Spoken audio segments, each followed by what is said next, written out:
Hello बेटा। हाँ जी बेटा, इक्विलिब्रियम में यही फर्दर टॉपिक कंटिन्यू करते हुए इक्विलिब्रियम की इक्विलिब्रियम होता क्या है ये बच्चे हमने फिजिकल प्रोसेसेस में पढ़ा था। ठीक है, अब फर्दर जो आपके पास है वो है equilibrium involving dissolution of solid in liquid and gases in liquid. मतलब क्या है कि जब हम सॉलिड को लिक्विड में डिज़ोल्व करते हैं या गैसेस को लिक्विड में डिज़ोल्व करते हैं तो किस तरह से इक्विलिब्रियम जो है वो आपके पास अटेन होता है। ठीक है, जब आप सॉलिड को लिक्विड में डिज़ोल्व करे हो या गैसेस को लिक्विड में डिज़ोल्व करे हो तो किस तरह से इक्विलिब्रियम अटेन होता है। ठीक है, तो इसके बारे में हम अब पढ़ेंगे। तो सबसे पहले आपके पास एग्जांपल हम ले रहे हैं कि जब हम सॉलिड को लिक्विड में डिज़ोल्व करते हैं, सॉलिड को लिक्विड में डिज़ोल्व करने की बड़ी सिंपल सी एग्जांपल है आपके पास। आप सॉल्ट को वाटर में डिज़ोल्व करते हो। ठीक है, सॉल्ट इन वाटर तो आपके पास क्या होता है कि आप you can take any fix quantity of water, आप उसमें सॉल्ट ऐड करना शुरू करो तो सॉल्ट पानी में डिज़ोल्व हो जाता है। ठीक है, देन फिर और सॉल्ट डाल दो, फिर वो भी डिज़ोल्व हो जाता है। ऐसे ही करते करते बच्चे एक स्टेज ऐसी आती है जब जो सॉल्ट है वो पानी में डिज़ोल्व होना बंद हो जाता है। और ये आपने टर्म पढ़ी है, उसे हम क्या कहते हैं, उसे हम कहते हैं सैचुरेटेड सोल्यूशन। सैचुरेटेड सोल्यूशन वो सोल्यूशन है, वो कंडीशन है जिस पे जाके जो सॉल्ट है वो पानी में डिज़ोल्व होना बंद हो जाता है। उसे हम क्या कहते हैं, उसे हम कहते हैं सैचुरेटेड सोल्यूशन। ठीक है, उसके बाद आपके पास क्या होता है, आप सॉल्ट की जगह पे आप शुगर भी एग्जांपल ले सकते हो कि शुगर को आपने वाटर में डिज़ोल्व किया है तो एक अल्टीमेट एक स्टेज आ जाती है जब शुगर पानी में डिज़ोल्व होनी बंद हो जाती है and that is called saturated solution. ठीक है, तो आपके पास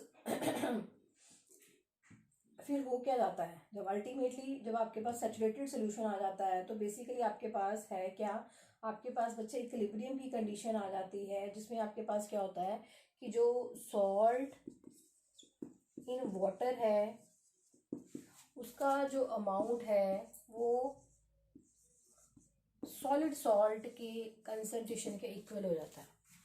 जितना सॉल्ट वाटर में जा रहा है उतना ही सॉल्ट वाटर में से निकल के बाहर को आ रहा है and that is called equilibrium condition. ठीक है, आप ये भी कह सकते हो जितने शुगर मॉलिक्यूल सॉल्यूशन में जाते हैं दैट इज कॉल्ड सॉल्यूशन। जितना जो शुगर है अनडिजॉल्व शुगर जो है वो सॉल्यूशन से बाहर निकल के आती है दैट इज कॉल्ड क्रिस्टलाइजेशन। तो rate of dissolution is equal to rate of crystallization आपके पास होता है।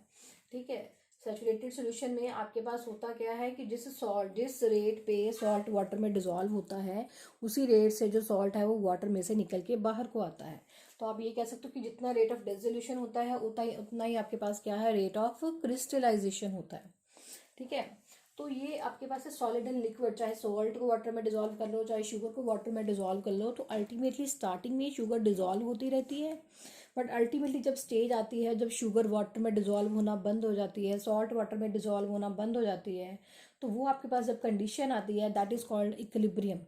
शुगर ये नहीं है कि डिजोल्व होना बंद हो जाती है, मैंने आपको पहले भी बताया कि होता क्या है कि जिस रेट पे वाटर जो है वो वाटर में शुगर जा रही है उसी रेट में से जो वाटर है उसी रेट में से शुगर जो है वो वाटर में से निकल के बाहर को आ जाती है and that is called crystallization. Dissolution, जिस रेट पे डिसोल्यूशन होती है उसी रेट पे क्या होती है, क्रिस्टलाइजेशन होती है। सेकंड आपके पास बच्चे जो इसकी एग्जांपल है, सेकंड हम जो केस है हमारे पास वो है कि जब हम गैसेस को लिक्विड में डिजोल्व करते हैं फिर आपके पास क्या होता है। सेकंड है आपके पास कि जब आप गैसेस को लिक्विड में डिजोल्व करते हो,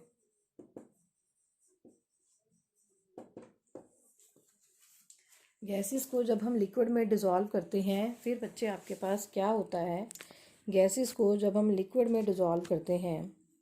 ठीक है, अब गैसेस में को लिक्विड में डिजोल्व करने की बात है कि जो जैसे कि कार्बन डाइऑक्साइड हम गैस ले लें, ये गैसियस फॉर्म में है, जब इसकी concentration carbon dioxide in solution form में इक्वल हो जाती है and that is called stage equilibrium state. ठीक है, जैसे कि इसकी सबसे बड़ी सबसे सिंपल सी एग्जांपल है कि आपके पास कोल्ड ड्रिंक की बॉटल्स होती हैं, आपके पास सोडा बॉटल्स होती हैं, तो उनमें आपको पता है कि जैसे सबसे बड़ी एग्जांपल हमारे पास कोक की है ना। तो उसमें क्या होता क्या है कि उसमें कोल्ड ड्रिंक में डिज़ोल्व की जाती है कार्बन डाइऑक्साइड गैस। ठीक है, पानी है आपके पास, उसमें कार्बन डाइऑक्साइड गैस को डिज़ोल्व किया जाता है।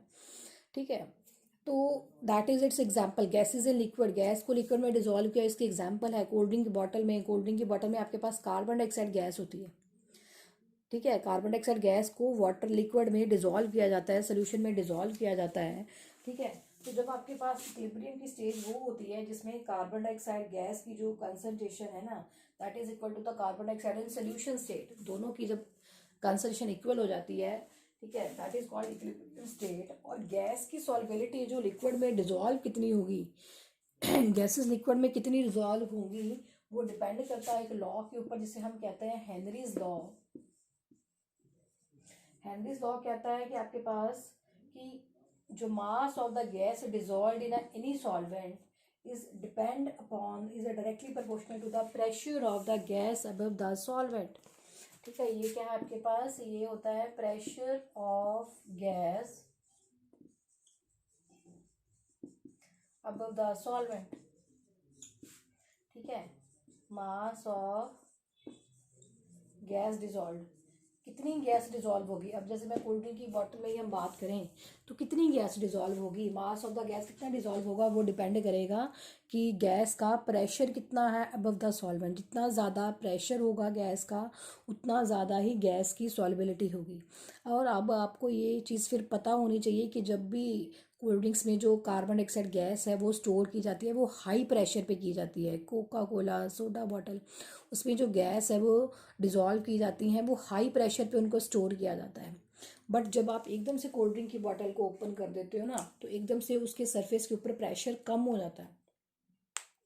जब सरफेस के ऊपर प्रेशर कम हो जाता है तो बच्चे गैस की सॉल्युबिलिटी भी कम हो जाती है। तभी ऐसा होता है कि जब आप कोल्ड ड्रिंक की बॉटल को ओपन करते हो, गैस एकदम से फिजिंग साउंड के साथ एकदम से बाहर को आती है। ठीक है, होता क्या है, गैस को, कार्बन डाइऑक्साइड गैस को कोल्ड ड्रिंक की बॉटल में हाई प्रेशर पे स्टोर किया जाता है। जब हाई प्रेशर होता है, कोल्ड ड्रिंक की बॉटल बंद होती है, प्रेशर हाई होता है, गैस की सॉल्युबिलिटी भी ज़्यादा होती है। बट जैसे ही आप उसको ओपन कर देते हो बॉटल को, आपके पास वो गैस की सॉल्युबिलिटी जो बच्चे उसमें है ना, वो कम होनी शुरू हो जाती है, क्योंकि सरफेस के ऊपर प्रेशर कम हो जाता है। प्रेशर कम है तो गैस की सॉल्युबिलिटी भी कम है। तभी आपको पता है धीरे धीरे होता गया है कि गैस बिल्कुल एकदम से ख़त्म होनी शुरू हो जाती है, क्योंकि प्रेशर कम होना शुरू हो जाता है। जब एकदम से आप बॉटल ओपन करते हो तो गैसेस बाहर को आती हैं, क्योंकि बाहर का प्रेशर कम होता है, तो वो गैसेस एकदम से फिजिंग साउंड के साथ बाहर आती हैं। जितना ज़्यादा प्रेशर होगा गैसेस के सॉल्युबिलिटी लिक्विड में उतनी ही ज़्यादा होगी। ठीक है, ये आपके पास हेनरीज लॉ है कि मास, जितना मास डिजॉल्व होगा वो किसके ऊपर डिपेंड करता है, वो प्रेशर के ऊपर डिपेंड करता है। And this is very important question कि आप कोल्ड ड्रिंक की बॉटल ओपन करते हो तो गैस जो है वो एकदम से फिजिंग साउंड के साथ बाहर आती है, क्यों ऐसा होता है। तो उसका रीज़न मैंने आपको ऑलरेडी बता दिया है। द रीज़न बिहाइंड इज़ कि स्टार्टिंग में आपके पास प्रेशर ज़्यादा होता है तो गैस को हाई गैस की सॉल्युबिलिटी भी ज़्यादा होती है, पर जब आप प्रेशर कम कर देते हो गैस की सॉल्युबिलिटी भी क्या है आपके पास कम हो जाती है। ठीक है बेटा, अब इसके बाद आपके पास जो और है वो आपके पास नेक्स्ट जो है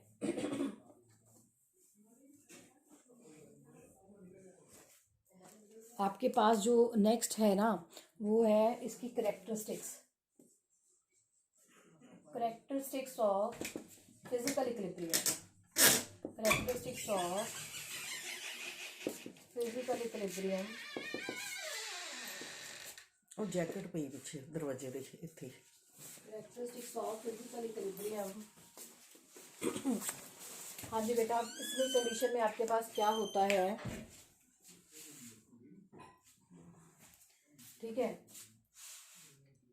नंबर 1, इक्विलिब्रियम जो है वो सिर्फ क्लोज सिस्टम में अटेन हो सकता है। इक्विलिब्रियम जो है ना आपके पास वो सिर्फ क्लोज सिस्टम में अटेन हो सकता है। ठीक है, नंबर 2 पे जब आपके पास इक्विलिब्रियम होता है तो जो बोथ दी प्रोसेसेस होती हैं, बोथ अपोजिंग प्रोसेसेस होती हैं ना, जो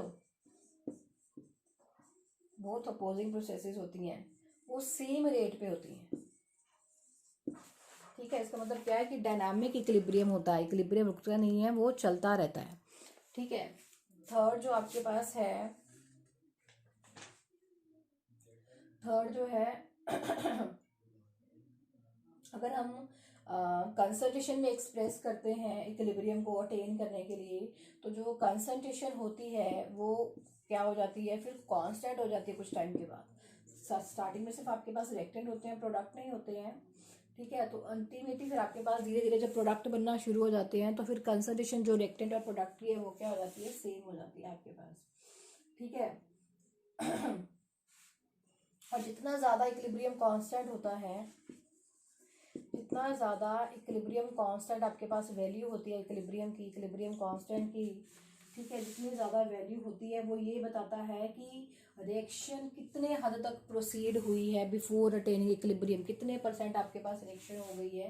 ठीक है, टू अटेन इक्विलिब्रियम जितनी ज़्यादा वैल्यू होती है मतलब उतनी ज़्यादा रिएक्शन जो है वो आगे को मूव कर गई है, उतनी ज़्यादा वो फॉरवर्ड डायरेक्शन में गई है आपके पास।